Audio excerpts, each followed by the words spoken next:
Hello, everyone, and welcome back to the Football Chuggu Podcast. My name is Thomas Durning, and today I'm joined by my co-host, Pearse McLaughlin. Hello, Pearse. Hello, how you doing? I'm doing well. On today's podcast, we'll be reacting to last weekend's English Premier League results. We'll be talking about reacting to last weekend's Scottish Cup results. A little bit of transfer news. Obviously, we'll be discussing the sad passing of Dennis Law. And at the end of the podcast, Pearse will be giving a rundown of all the latest Asian football news. So we'll start off, as always, with last weekend's English Premier League results. So on Saturday, the 18th of January, the results finished Newcastle 1, Bournemouth 4, Brentford 0, Liverpool 2, West Ham United 0, Crystal Palace 2, Leicester 0, Fulham 2, Arsenal 2, Aston Villa 2. Then on Sunday, the 19th of January, the results finished Everton 3, Tottenham 2, Man United 1, Brighton 3, Nottingham Forest 3, Southampton 2, Ipswich Town 0, Man City 6. And then we had one match on Monday, the 20th of January, which finished Chelsea 3, Wolves 1. So, Pearse, as always, which match stands out to you the most? The match that stands out to me the most is probably Everton 3, Tottenham 2. I think Everton, obviously, David Moyes just returned, got his first win back at Goodison. And obviously Tottenham are on a pretty horrendous run of form at the moment, and I think the pressure's building on Ange Postecoglou. In terms of the league form, obviously the cup they're doing pretty well. The potential chance of winning the FA Cup or the Carabao Cup is still up for grabs. But in terms of league form, they haven't been consistent, and they've been leaking far too many goals. Obviously, we know the injury crisis they've got at the moment. They just signed a new goalkeeper as well, young goalkeeper. But they've also got Van de Ven out injured. You've got Christian Romero out injured. Udogie,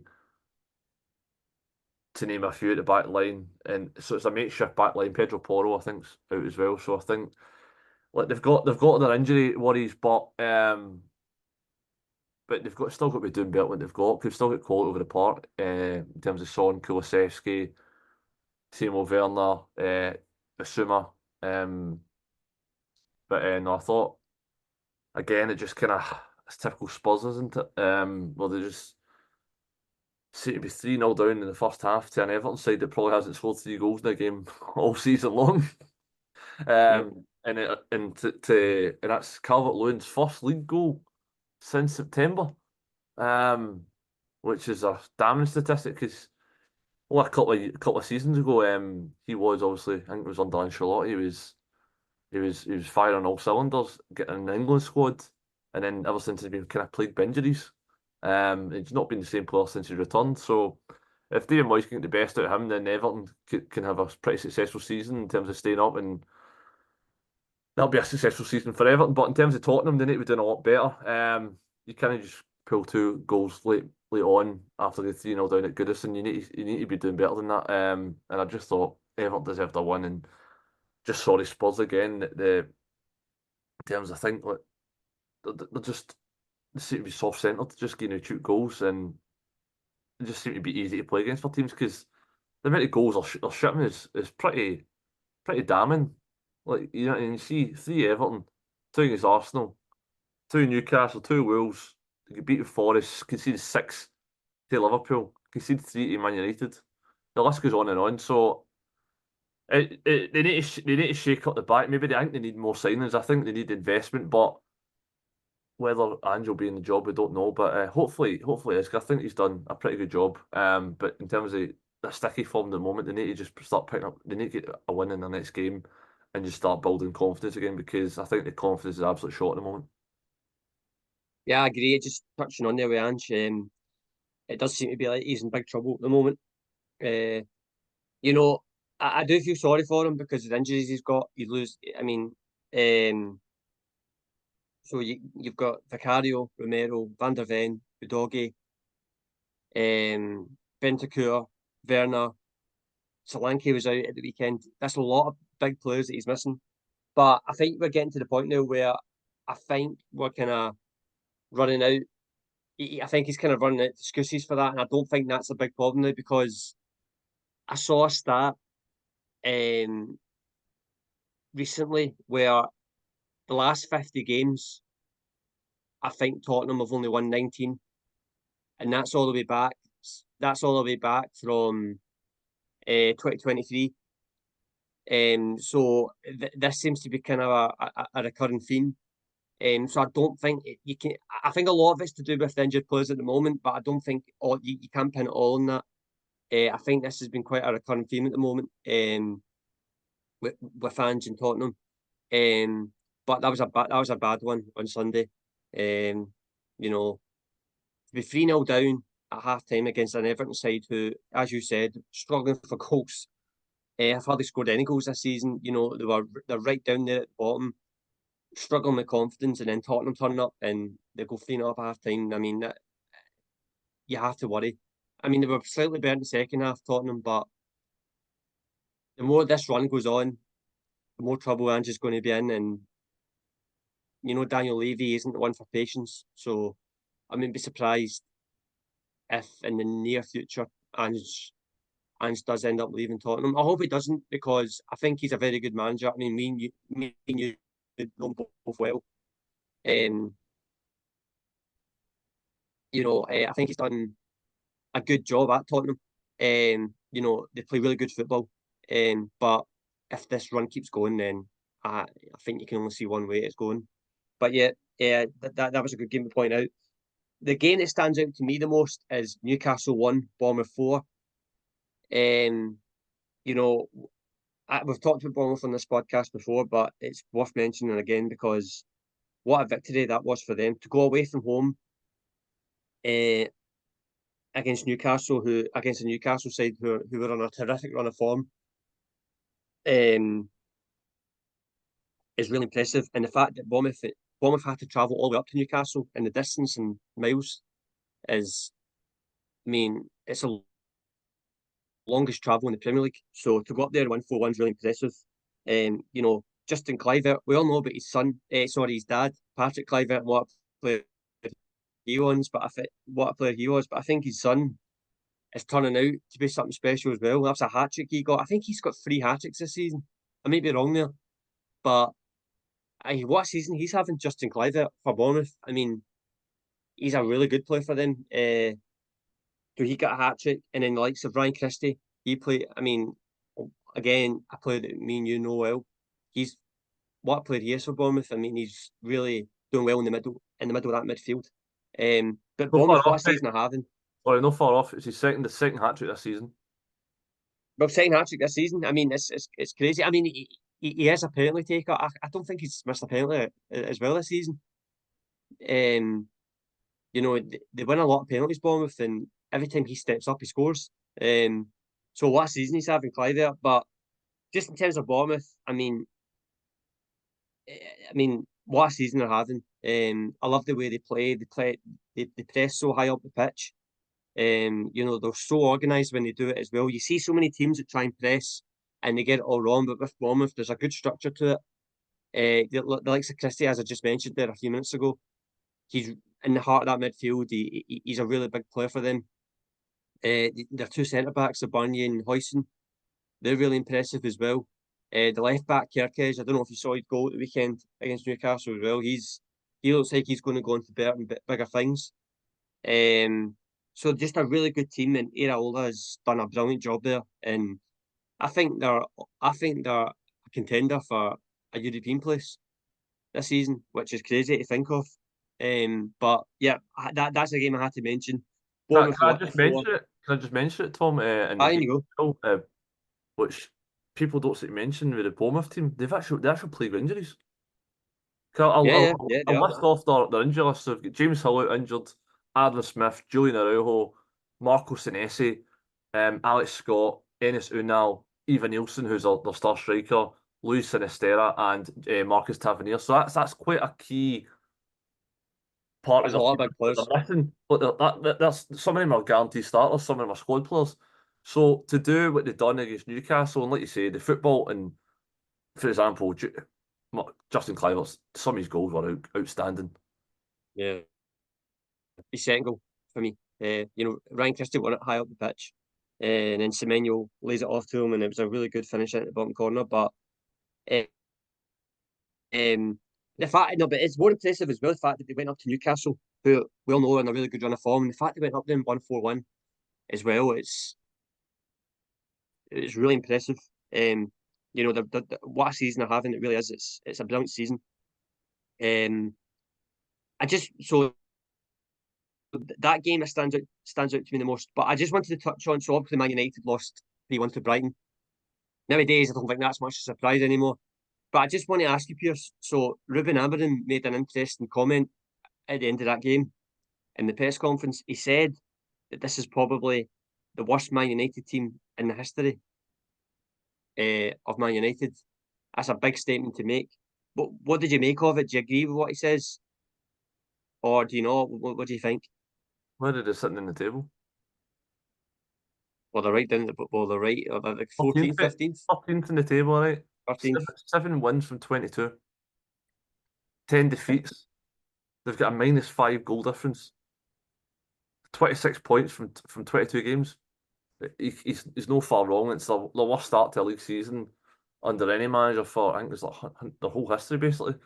No, I agree with the statement. I think, as we know, like, if you, to be honest, if you've got to play Man United, I think you fancy your chances, because you know that a lot of them they're relying on individual quality, because you know not everyone's going to be tracking back, not everyone's going to bust a gut, because they think, oh, I'm on certain amount of wages, I won't get dropped, blah blah blah. Mm-hmm. Right? Whereas you notice the top teams that win trophies and win every year consistently, like Liverpool, Man City, for example, right? Arsenal up there as well, right? Every one of them, top players, no matter how much money they're on, right? They run their arse into the ground. Like, they get, it's like blood, sweat, and tears to get the victory. Whereas I don't feel as if Man United are like that. I think Man United, I will do it one game, and then the next game they'll not turn up. I think it's very inconsistent, and that's, you see that with the form at the moment. And I think Man United need a clear out the players in terms of just starting afresh and get the players that he wants. And I think you can see if Marcus Rashford's doing in the team, he's doing on the bench. Yeah. So he's someone that's been there, and he's seen he's getting attitude problems. So he probably has, and I think there's probably a few others. So I think he's looking. He's got a system he wants to play.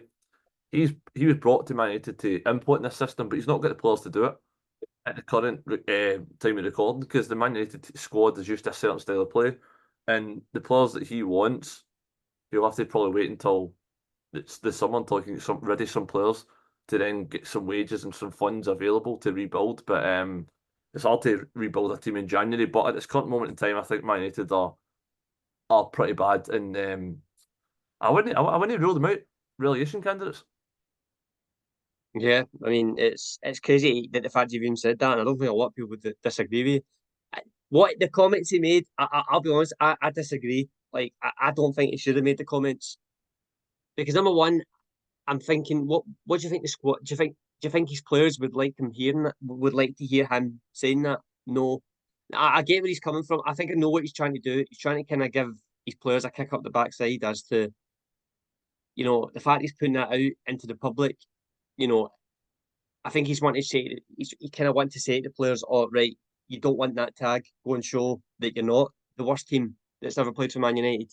So again, I kind of see where he's coming from with it, but with where Man United are at the moment, we know how poor they are at the moment. The situation that they're in with it leaking and stuff. And I just think it kind of adds, like Jamie Carragher said it last night in his analysis, it kind of adds flames to the fire a wee bit. Like, so it's you're just kind of making a situation that's bad even worse, because everyone's now going to say that. Everyone's now going to keep pointing that out now. So if it was me, I don't think I would have said something like that. Um, but I get where he's coming from with it. I think it's obviously a tactic he's trying to use with his players. He's obviously trying to get into their head. He's obviously trying to get them fired up. But I disagree. To be fair, I don't think he should have said that. But you never know. The fact he has said that, it might give them players the kick up the backside they need. In my opinion, I don't think it will.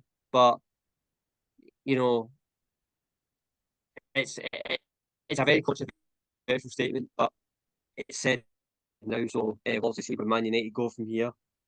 But sticking on Man United, there was also the sad news that came out on Friday night that the Man United legend striker Dennis Law sadly passed away. So he was known as the king of the Stretford End at Man United. He made two. He played for Man United twice, and obviously he was obviously Scottish as well. So he's a high scorer on the Scottish national team. Um, uh, and yeah, obviously on Friday he sadly passed away. So Pearse, I just wanted to get your thoughts on that. I think it's obviously a sad day for not only obviously football in down in England and Scotland. I think it's just sad for the world over because he is the epitome of just a world class player, a generational talent, and the fact he's got two statues outside Old Trafford, it just shows you the importance of that man, what he brought to that club. He won the Ballon d'Or, only Scottish player to ever do so, and I think probably might only ever be the only Scottish player. 'Cause I don't see a Scottish player anytime soon winning the Ballon d'Or, unless we produce the next big talent. But it remains to be seen. But in terms of Dennis Law, I was watching some of the footage over the weekend of some of his goals, and some of his goals were ahead of his time. And this is a player that didn't even want to play striker. He was small, diminutive, but he was really hardy in terms of putting himself in dangerous places and scoring some outstanding goals. And he's part of that team, that trident of Best, Law, and Charlton. And I think that to have been at that time, or as a Man United fan, if you were at that time, must have been a joy to watch. To have three Ballon d'Or winners in your starting 11, and you can see why they dominated English football at that time and European football. And obviously the first English club to win the European Cup, but not the first British, because obviously Celtic won in '67 and then Man United won in '68. But at that time, um, they were outstanding, and they were the team to beat in England. And Dennis Law was obviously a proud Scotsman from Aberdeen, and he's still the top goal scorer, joint top goal scorer for Scotland. A pretty good goal to game ratio, 30 goals and 55 caps, which I think is pretty outstanding because not many strikers for Scotland have scored that many goals, that many appearances. Because pretty sure that our top striker now, we're crying out for a striker like Dennis Law at the moment. If not the Yeah. top striker for many years. So no, it's a sad day. And I'm sure the respects what we've seen over the weekend were for a player that was outstanding, both in England and obviously from abroad for Man United and back up in Scotland for the national team. But no, I thought it's a sad day. Another legend lost, and not long after losing Bobby Charlton last year as well. So yeah, I think Man United will be grieving the sad loss of Sir Dennis Law. Yeah, I agree. Really sad news. I agree with everything you said there. All the goals he scored for Man United. He was known as the king of the Stretford End. He was actually first quite a small guy. I mean, obviously we didn't watch him, so it was way before our time. But like, apparently he was a really good header of the ball. He was quite a small guy as well. So, um, I think a lot of his goals came from headers. So obviously that was quite impressive as well. I read something about the fact that he used to play like with a squint. So like he couldn't actually see when he played. He couldn't really see properly because he obviously had that squint in his eye. So once again, like these kind of things make it all the more impressive. The fact that he was his first Scottish player and the only Scottish player at the moment to win a Ballon d'Or. For two Scottish guys here, that's like crazy to even think of. Obviously we've never seen someone in our era to win a Ballon d'Or.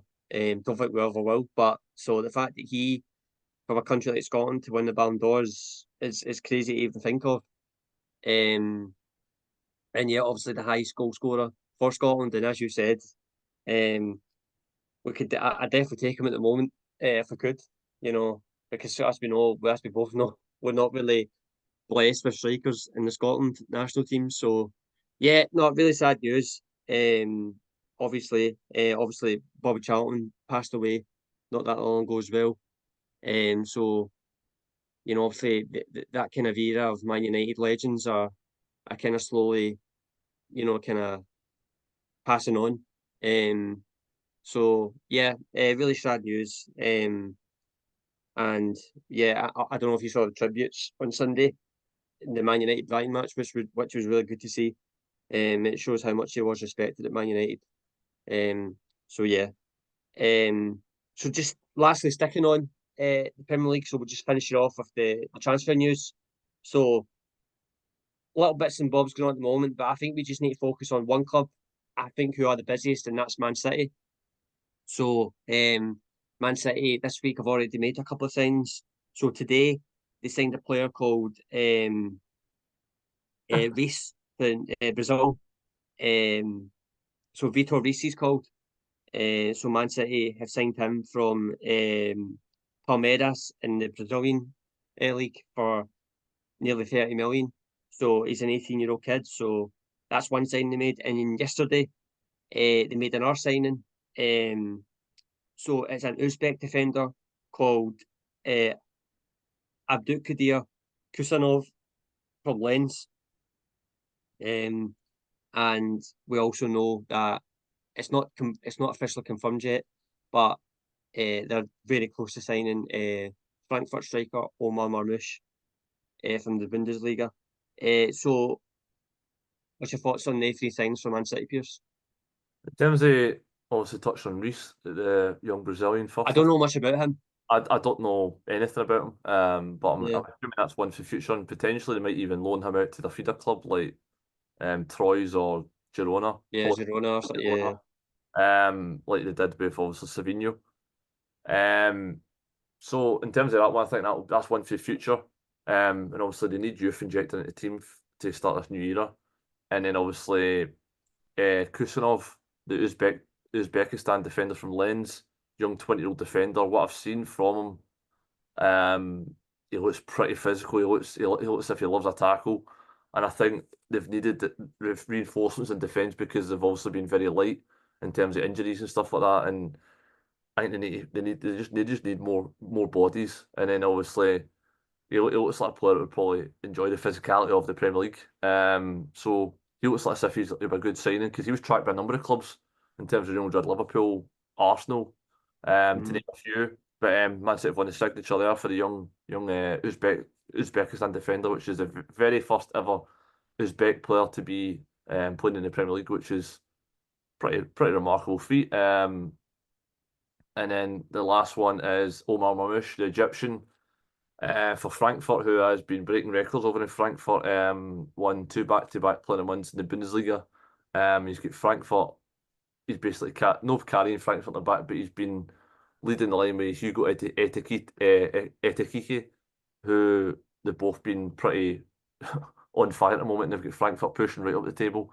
And Mamouche is he looks a very exciting player. I think he can play through the middle or he can play in the left. And I think that's what something Man City need. I don't think he'll play for the middle, in my opinion, because obviously we've got Erling Haaland, who has just obviously signed a brand new deal as well. So they've got that. So I think they're securing players for the future and for the imminent. And I think probably that'll be a front three of probably Foden on the right, Marmoush on the left, Haaland in the middle, which is again pretty frightening.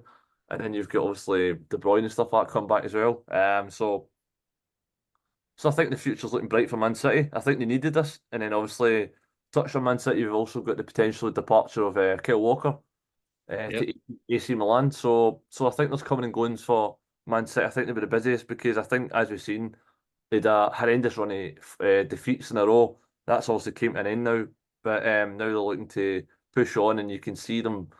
They're looking for that Premier League title again. And I wouldn't put it past them because Liverpool have slipped up in the last couple of weeks. But Man City, as we know, come January, February, they always seem to push on in the league and get win after win. So it's going to make them stronger. So it's going to be exciting to watch as a neutral for the Premier League. But I think it will make them pretty dangerous going forward. Yeah, I agree. It's obviously signs that Man City have needed because we all know the difficulties they've had the last couple of months or so in the league. the fact that they have been missing players. Obviously, Rodri was a big miss for them, but you can tell that they're also missing other players. Kusanov and Vitor Reis are two players I don't know. They obviously are prospect signings for Man City, future signings for them. I quite like to look at that Kusanov. I don't know much about him. He's obviously they've signed him from Lens, but he looks really interesting. Kind of looks like a strong. He's quite a small defender, but he looks quite strong. I've never seen him play, but he looks he looks like quite an interesting profile for Man City. So I'm kind of looking forward to see him in action. Obviously, Vitor Reis he's very young, so I don't expect him to be right in that Man City team at the moment. As I wouldn't be surprised if he does get sent out on loan. We don't know. But they two are really interesting signings. And then obviously Omar Mamouche, I know a lot about. Obviously he's had a fantastic season for Frankfurt. He's a main man.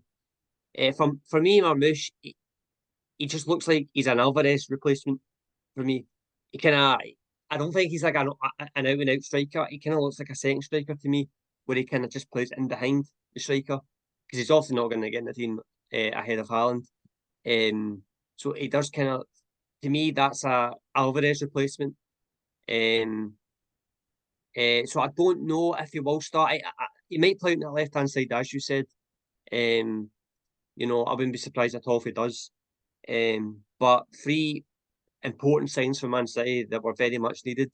I don't think they're done yet. Apparently, they're looking for a centre mid as well. I think Douglas Luiz from Juventus has been linked. But obviously, with the result they had at the weekend, they won 6-0.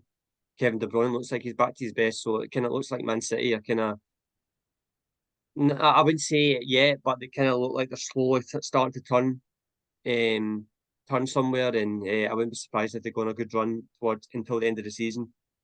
And then also you said about Kyle Walker, it looks like now he's going to AC Milan. He's had a brilliant career at Man City. He's won everything up for them. He's a good age now. He's in his 30s, and I think it's obvious that he's looking for a new challenge because he has said to Pep Guardiola that he does want to leave. So that's one to keep an eye out on. And then when it's confirmed, we'll discuss it. Moving on now to the Scottish Cup. Results that were so obviously in Scotland, the league took a break for the Scottish Cup. So I'll just quickly run through the results. So on Friday, the 17th of January, there was one match which finished Brecon 1, Hearts 4. On Saturday, the 18th of January, the results finished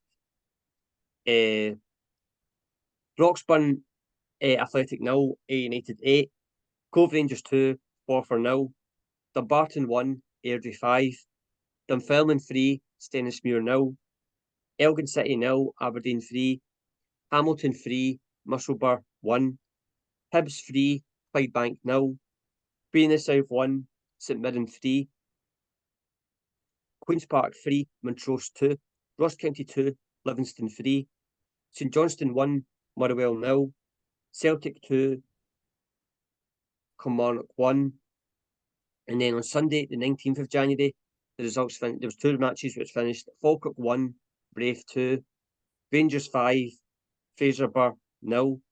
And then on Monday, the 20th of January, we only had one match, which was Dundee 1, Dundee United 0. So, I mean, just from looking at the Pearse, there wasn't many surprises in there. I don't think maybe for you there was, but is there a match there that, from what I just went through, that stands out to you? Yeah, well, the one I'm going to touch on is probably the biggest upset you'd probably say in the round, and that's Ross County 2, Livingston 3, because obviously Ross County are still a Premiership club and Livingston are a Championship club at the moment. Obviously Livingston just got relegated last season, but it's the fact is Ross County at home, they've been pretty formidable at home this season, in terms of in the league, and they've had some decent results of late. Obviously beat Hearts not too long ago, they beat Aberdeen as well, so they've had some decent results, so they were on a decent run of form. And then they had to come back twice in this game. And the fact is that Livingston won it in the most dramatic circumstances in the 120th minute of extra time. Andrew Shinnie tap him home from close range. But so for me, that was my standout match because of just the sheer drama and obviously a Premiership club exiting the Scottish Cup. Yeah, there wasn't, as you said, there wasn't really any sort of surprises or surprise results, so to speak. Obviously, you could say that was a surprise because Livingston were in the Championship, Ross County in the Premier League. So, but for me, I'll just go with the Dundee derby, which finished 1-0 to Dundee. I think that's the first time Dundee have been Dundee United in a derby for a long, long time. Simon Murray got the goal there. You know, I really like the Dundee derby. I think it's a really good derby. I just love the fact that both stadiums are right next to each other. They're on the same street. But I just love that derby. I think it's really underrated in my opinion. But I just touch on that because that's the first time Dundee have won a derby in a long, long time. So yeah, that was my standout. But apart from that, there was no real standout matches. It just happened to be But I Tom just wanted to touch on before we of move on to the Scottish Cup. our former teammate at Queen's Park, Simon Murray, got the Well, winner. Queen's Park, yeah, exactly. Queen's Park, yeah. So obviously, me and Pearse used to be the match reporters for Queen's Park, and they obviously won 3-2 to go through to the next round. So me and you will be cheering on the Spiders. Always. Let's hope that they do well. I just want to touch on. Before we move on, Uh, Tom, let me just get my Queen's Park jacket. oh, there we go. Still representing Reminiscing, South Korea. reminiscing all the way in South Korea. Queen's Park getting represented in South Korea. Never thought to see the day, but there we go. Brilliant to see. I just before we move on to the Scottish Cup, I have to touch on. So obviously Hearts beat Beacon 4-1 on the Friday night. I have to touch on the goal that Beacon scored from Scott Bright. It's by far the goal of the weekend. Anyone who's watching this, if you haven't seen the goal, I'd very much encourage you to watch it because I mean, me and you've seen it, Pearse. What a goal it was! I don't think the boy will have a better strike in his whole career. I think it was outstanding. The way the ball was pitched, the way it bounced out to him, and he caught it so flush. And to be a goalkeeper, Craig Gordon's quality, then it's a really good strike. Yeah, brilliant. What a goal! He'll definitely remember that for his whole career. Brilliant. So, just staying on, obviously, Scottish news. So we'll talk about the Scottish. Also, the transfer window's open. So, obviously, we'll just talk about the goings on in Scottish Premier League. So, a bit of news from Celtic. Obviously, we've talked about the Tierney stuff. That's not been confirmed yet, so we'll not need to talk about that. But obviously, an outgoing from Celtic. So it was confirmed yesterday that Alexandro Bernabe has left Celtic to join International in Brazil. So I think it was 4.5 million. The deal that Celtic got, sell him. So I just wanted your thoughts on that, Pearse. Well, I think it's a fantastic piece of business for a fringe player that Celtic didn't want. And I don't think if you asked for a loan move to turn it into better, I don't think it would have. It turned out the way that Celtic probably better than they envisaged. Because he just never really settled in Scotland. He showed flashes of brilliance, but defensively he wasn't very good, and he was quite slight and he was rash in his tackle as well. So I think he had that Argentinian streak in him. But he's went to Brazil for Internationale. He was a revelation. He was named in the team of the year in the Brazilian league. He was the best left back in that whole league. And Celtic signed him for 3.5 million from Argentina, and they sold him for 4.5, potentially rising to 5 with certain bonuses and stuff like that. So to get any profit on him, I think is a superb bit of business. And like you say, it's a player off the books that probably Rodgers had a look at and probably seen he's not good enough. He's not a player that I want. And I think it's just a good move for all parties. Yeah. Obviously, Bernabe is a player that Celtic is also not in the picture anymore in the Celtic team. So I think it was better for everyone that he did move on in terms of Celtic point of view. Celtic did get good money for him. For a player that's not really featured as much. I felt for Celtic that they've kind of done really well there. But yeah, really good bit of business from Celtic. And yeah, obviously with Burnaby, whatever he does, I hope he goes on to better and bigger things. So yeah, just want to touch on that. But obviously, with Rangers as well, they've had an ingoing. So it was confirmed at the weekend that Rangers had signed a player from Lille called Rafael Fernandez. So Rafael Fernandez, he's a defender. He joined Lille last summer, but he hasn't featured as much. So Rafael Fernandez has joined Rangers until the end of the season. And it's also and it's just important as well to just lastly, there's an option to make the move permanent in the summer. So what's your thoughts on that, Pearse? Is he a defender? Yeah. He's a defender, yeah. Yeah, I don't know anything about him to be honest, but I think Rangers just needed bodies at the back, so I think it's a positive move in the right direction because they're pretty light at the back in terms of injuries, and they're probably more over reliant on Leon Balogun than they should be. 'Cause I think he's like 35, 36 years old, so and he's young and he's obviously got potential there to make it permanent if obviously the loan is successful, and they've done that in previous years with obviously Ryan Kent, Oscar Cortez last season as well. So it remains to be seen, but I think just bodies in the building for Rangers is what they need in terms to potentially win a trophy this season and push Celtic all the way and obviously progress further in Europe. So no, I think more bodies in the building. I think they need their central defender, but it remains to be seen if he's a success or not. But I think it's more important just getting someone in. Yeah, I agree. I think it's definitely a sign that Rangers needed because they've obviously got defensive issues in terms of injuries they've got at the moment. So he's quite a tall guy as well. I think it's 6'3" is. Um, he's obviously Portuguese. I think he came from the Sporting Lisbon youth team. It's quite funny. He was talking about the move. He said he used to play Rangers on the PlayStation. So he says so when he heard about the interest in Rangers, he was kind of keen to join. So quite a strange, quite a strange reason to join a club. But yeah, no. Um, Obviously, I think it's a good deal for Rangers as well because they've got an option to buy, but they'll obviously assess him for these next 6 months.